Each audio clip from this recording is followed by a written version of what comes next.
और सुखदेव जी कहने लगे कि परीक्षित, एक बार देवल ऋषि महाराज सरोवर में स्नान करने को गए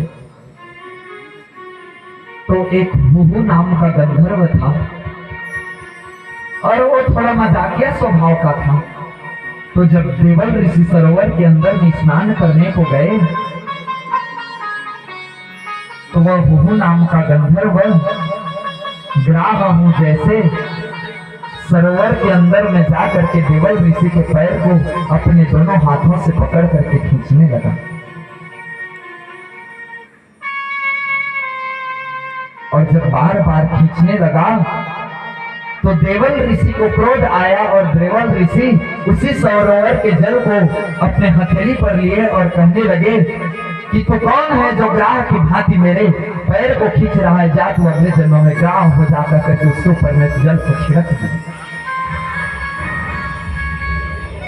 और जब मुहु नाम का गंधर्व श्राप को सुना तो वहां से सरोवर से बाहर आया और आकर के देवल ऋषि से क्षमा मांगने लगा और कहने लगा कि संत जी, मैं तो जानता हूं, आप तो जानते हैं कि मैं एक मजाकिया स्वभाव का हूं। मैंने मजाक मजाक में यह कार्य कर दिया, मुझको क्षमा कर दीजिए।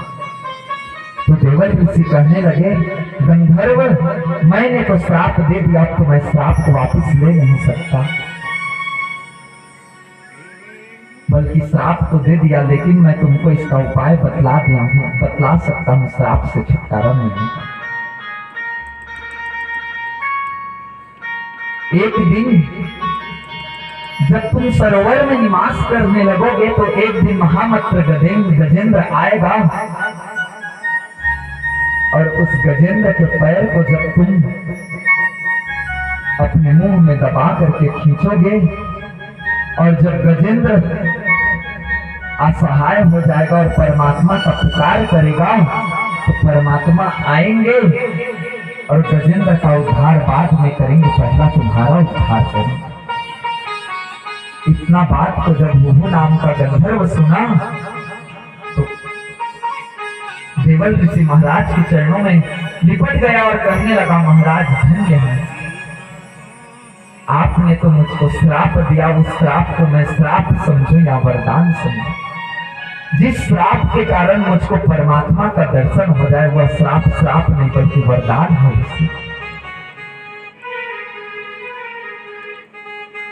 और ऐसा मुहु नाम का गंधर्व कहने लगा और वही मुहु नाम का गंधर्व अगले जन्म में जाकर के दूसरे जन्म में ग्राह बना और वही आज गजेंद्र के पैर को जाकर के खींचा और परमात्मा आकर के ग्राह का उद्धार करने किया।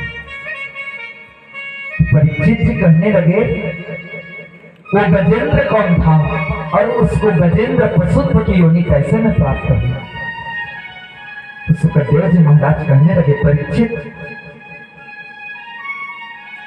एक इंद्रधूम्र नाम के एक राजा था और जो गुरुजनों से कभी शिक्षा प्राप्त नहीं किए थे और मनमाना राज्य करते थे, किसी से कुछ शिक्षा प्राप्त नहीं करते थे, जैसा अपने मन में आया वैसे मनमाना किया करते थे। और मनमाना करने के कारण साधु ब्राह्मणों का कभी कभी अपमान भी कर दिया करते थे। तो एक दिन अगस्त जी आए तो इंद्रधूम्र नाम के राजा ने उनका भी अपमान कर दिया। तो अगस्त ऋषि श्राप देने लगे, कहने लगे, तो इतना बड़ा राजा हो करके मूर्ख की भांति कार्य करता है, जड़ की भांति कार्य करता है, जा तू गजेंद्र हो जा, तू एक हाथी का पशुत्व की योनि को तू प्राप्त कर ले, ऐसा उसको श्राप दे। और जब अगस्त जी श्राप दिए तो इंद्रधूम्र नामक राजा अगस्त जी के चरणों में लिपट गए और कहने लगे कि जानते हैं नाथ, मैंने तो किसी से शिक्षा प्राप्त किया ही नहीं, तो मेरे मन में जैसा आता था मैं वैसा ही करता था, इसके लिए मुझको आप क्षमा कर दीजिए। और इतना जब स्तुति प्रार्थना अगस्त जी का करने लगा तो अगस्त जी कहने लगे मैंने तो श्राप दे दिया, उसको तो मैं अब वापस ले नहीं सकूंगा, बल्कि तुमको इस पशुत्व योनि से मुक्त होने का मैं तुमको उपाय जरूर बतला सकता हूं। और अगस्त जी कहने लगे कि राजा, जब तुम पशुत्व योनि को प्राप्त करोगे ना तो एक दिन तुम हजारों हथनियों के साथ में जल विहार करने को एक सरोवर में जाओगे और उसी सरोवर में कोई ग्राह तुम्हारे पैर को आकर के खींचेगा और जब तुम परमात्मा का पुकार करोगे तो परमात्मा आकर के तुम्हारा नहीं बल्कि ग्राह और तुम्हारा दोनों का उद्धार करेगा। इतना बात को राजा सुना तो गदगद हो गया और अगस्त जी का प्रणाम किया और वहां से चल पड़े।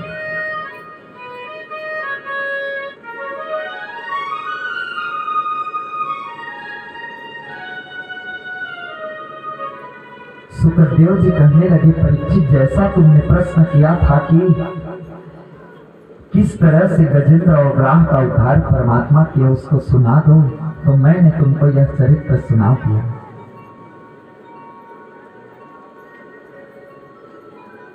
तो सुखदेव जी कहने लगे परीक्षित, आगे अब मैं तुमको कौन सा चरित्र सुनाऊं करो।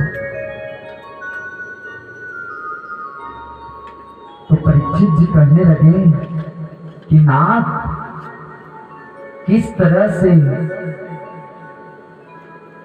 देवता लोग राक्षसों से कुछ देर के लिए संधि किए और किस तरह से समुद्र का मंथन किए और उस समुद्र के अंदर से कितने कितने रत्न निकले, उस सब के बारे में मुझको विस्तार पूर्वक उस चरित्र का श्रवण करा दो। और सुखदेव जी महाराज उस चरित्र को, समुद्र मंथन की कथा को परीक्षित को श्रवण कराना प्रारंभ किए। तो आइए समुद्र मंथन की कथा पर चलेंगे। उसके पूर्व सबको मिल करके कुछ क्षण के लिए हरि नाम का आश्रय ले लें, उसके बाद में फिर आगे कथा पर चलेंगे। बोलिए बाके बिहारी लाल की जय, कृष्णचंद्र भगवान की जय।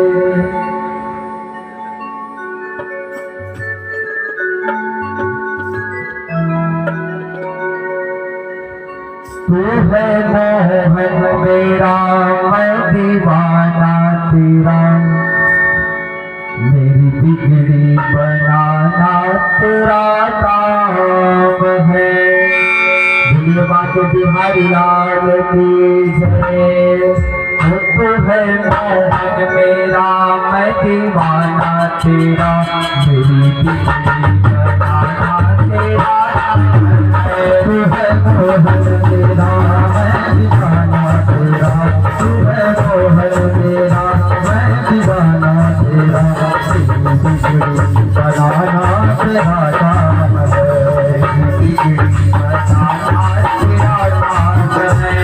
बिगड़ी बनाना तेरा काम है, बिगड़ी बनाना तेरा काम है। मोहन मेरा, मैं दीवाना तेरा, तू है मोहन मेरा, मैं दीवाना तेरा, बिगड़ी बनाना तेरा काम है। तू है मोहन मेरा, मैं दीवाना तेरा, तू है मोहन मेरा, मैं दीवाना तेरा, बिगड़ी बनाना तेरा काम है। बिगड़ी बनाना तेरा काम है, बिगड़ी बनाना तेरा काम है। मेरी बिगड़ी बनाना तेरा काम है, मेरी बिगड़ी बनाना तेरा काम है। बिगड़ी बनाना तेरा काम है, बिगड़ी बनाना तेरा काम है। छोड़ दी कस्तियाँ तेरे नाम पे, छोड़ दी कस्तियाँ तेरे नाम पे, अपनी गाड़ी बनाना तेरा काम है। तू है मोहन मेरा, मैं दीवाना तेरा, तू है मोहन मेरा, मैं दीवाना तेरा, बिगड़ी बनाना मेरा काम है, तेरा काम है।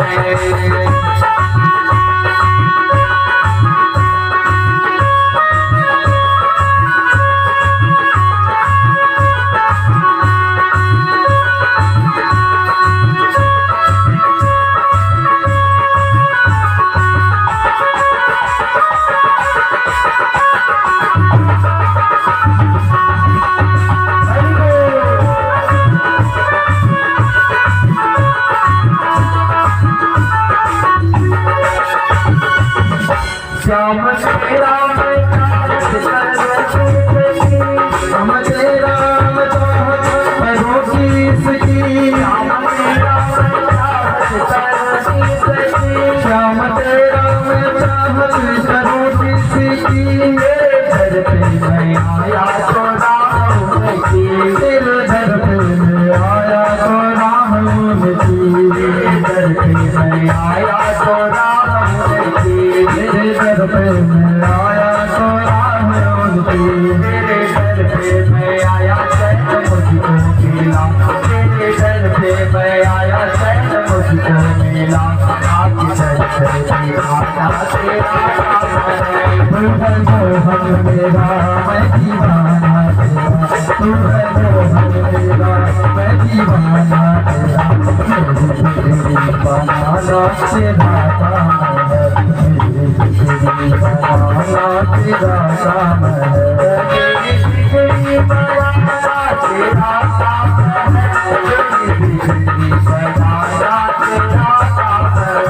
मेरी बिगड़ी बनाना तेरा काम है, मेरी बिगड़ी बनाना तेरा काम है, छोड़ दी बस्तियाँ तेरे नाम से, छोड़ दी बस्तियाँ तेरे नाम से, बस्तियाँ तेरा राजा तेरा काम है, तू है मोहन मेरा मैं दीवाना तेरा, तू है मोहन मेरा मैं दीवाना तेरा, मेरी बिगड़ी बनाना तेरा काम है, मेरी बिगड़ी बनाना तेरा काम है।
मोहन तेरा मैं दीवाना तेरा,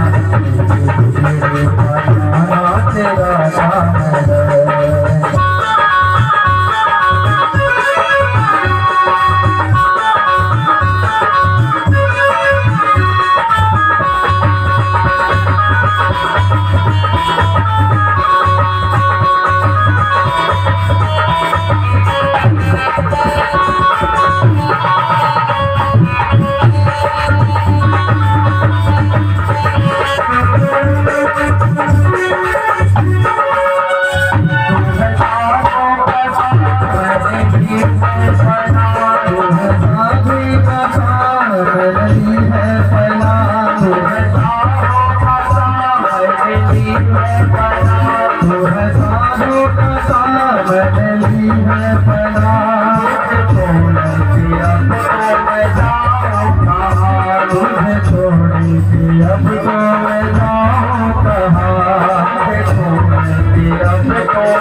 जय जय श्री राधे।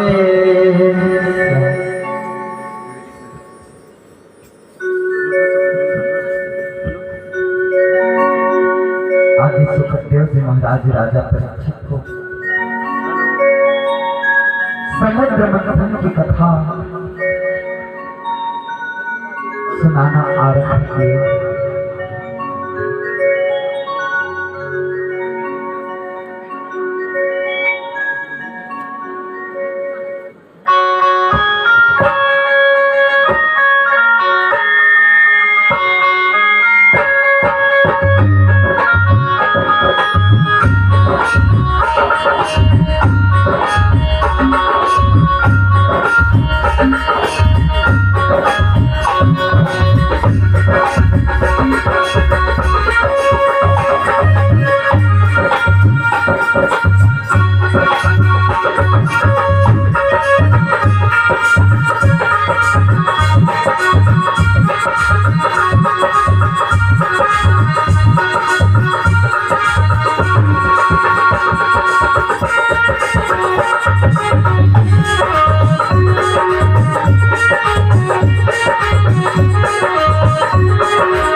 बिहारी लाल की।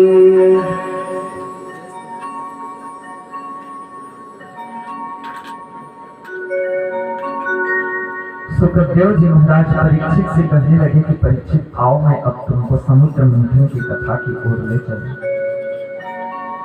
और कहने लगे अमृतोत्पादने यत्नः क्रियताम् विलन्वितं यस्य पीतस्य वैजयन्तु मृत्युग्रस्तो अमरो भवेत्।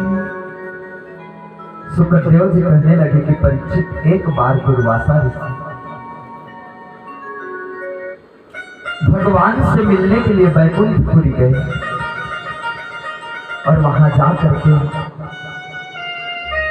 भगवान से मिले। भगवान दुर्वासा ऋषि को देख करके उनका सुंदर आदर सत्कार करने लगे।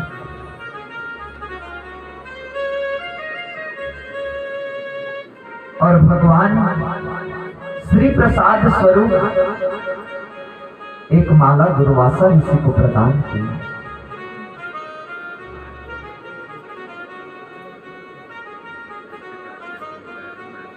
और वहां से दुर्वासा ऋषि परमात्मा से आज्ञा लेकर के जाने लगे। और जब उधर से दुर्वासा ऋषि बैकुंठपुरी से वापस आ रहे थे तो इधर से इंद्र जी अपने गजेंद्र में चढ़ करके जा रहे। और जब गजेंद्र में चढ़ करके जा रहे थे तो उधर से दुर्वासा ऋषि इंद्र को सामने में देखे तो अपने जो परमात्मा दुर्वासा ऋषि को माला पहनाए थे उस माला को दुर्वासा ऋषि उतार करके इंद्र के गले में पहना दिया।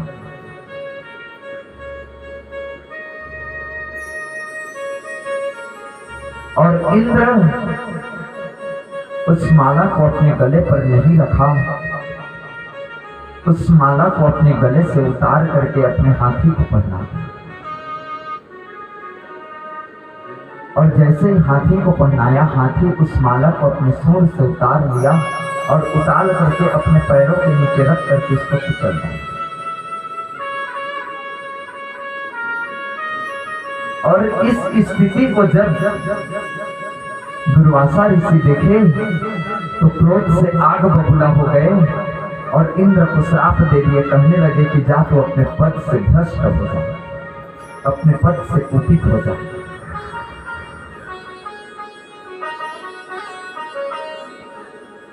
और जब श्राप दिए तो इंद्र अपने इंद्रासन से पद भ्रष्ट हो गया और इंद्रासन पर जाकर के बलि विराजमान हो गया। और जब ऐसी स्थिति आई, ऐसी करते करते दिन व्यतीत होने लगा तो इंद्र सोचने लगा कि मैं करूं तो क्या करूं। और सारे देवतागण को ले जा करके एक दिन इंद्र परमात्मा के पास गया और परमात्मा के पास भगवान के पास जा करके स्तुति प्रार्थना करने लगा।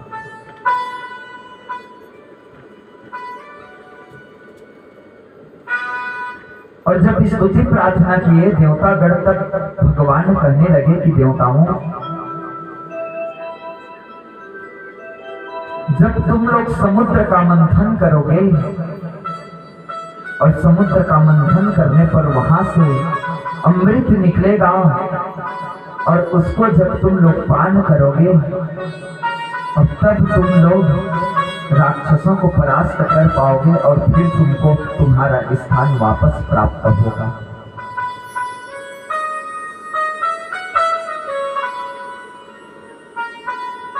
तो देवतागण परमात्मा से पूछने लगे कि भगवान, इसके लिए हमको क्या करना पड़ेगा समुद्र मंथन करने के लिए? तो भगवान कहने लगे समुद्र मंथन कोई एक लोगों का काम नहीं है। जब तक तुम्हारे साथ में समुद्र मंथन में राक्षस भी तुम्हारे पास सम्मिलित नहीं होंगे तो तुम लोग यह